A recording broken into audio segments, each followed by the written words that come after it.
mas estudos em psicologia sugeriram que cerca de 75% das pessoas acabam repetindo sem perceber os padrões de comportamento de relacionamento herdados dos pais. Muitas pessoas cresceram em lares violentos, passam a odiar a violência mais do que qualquer outra coisa e prometem para si mesmas: eu nunca vou me tornar como os meus pais. Mas quando chegam à vida adulta, acabam repetindo sem perceber. No Canadá, existe uma escritora muito famosa, vencedora do Prêmio Nobel, que passou a vida escrevendo sobre trauma, abuso e dor familiar.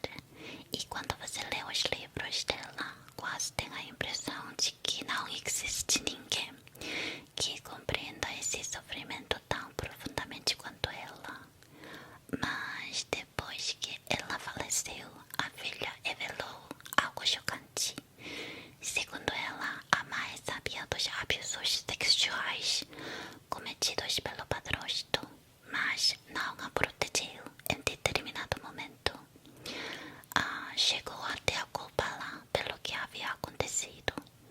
E o mais surpreendente é que essa escritora manteve durante muitos anos diante do público a imagem de uma família perfeita e de uma mãe exemplar. Então surgiu uma pergunta, né? Como alguém pode compreender tão profundamente o sofrimento humano e ao mesmo tempo repetir ou permitir esse mesmo sofrimento dentro da própria casa?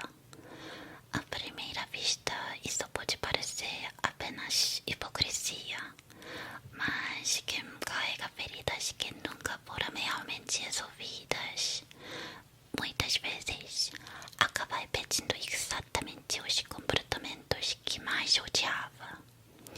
Às vezes de forma consciente, às vezes sem perceber.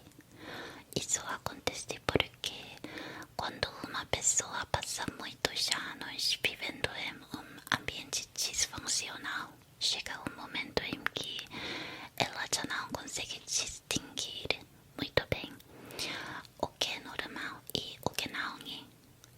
Sendo sincera, eu mesma já percebi esse tipo de comportamento em mim também. Às vezes percebo tarde demais que ainda repito comportamentos que tanto critiquei.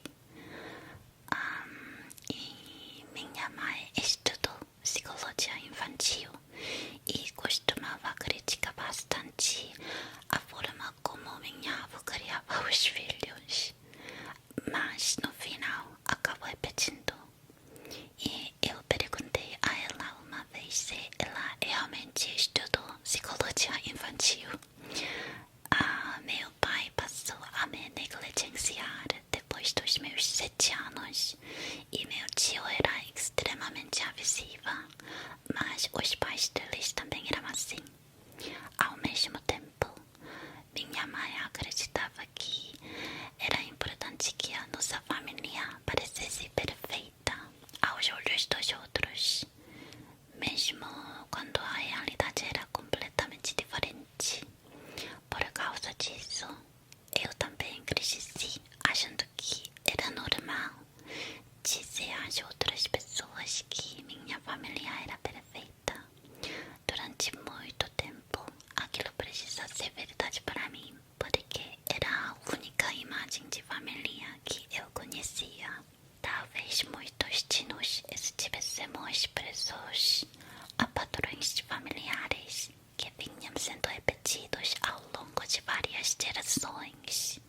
Por isso, quebrar esse ciclo é muito mais difícil do que parece.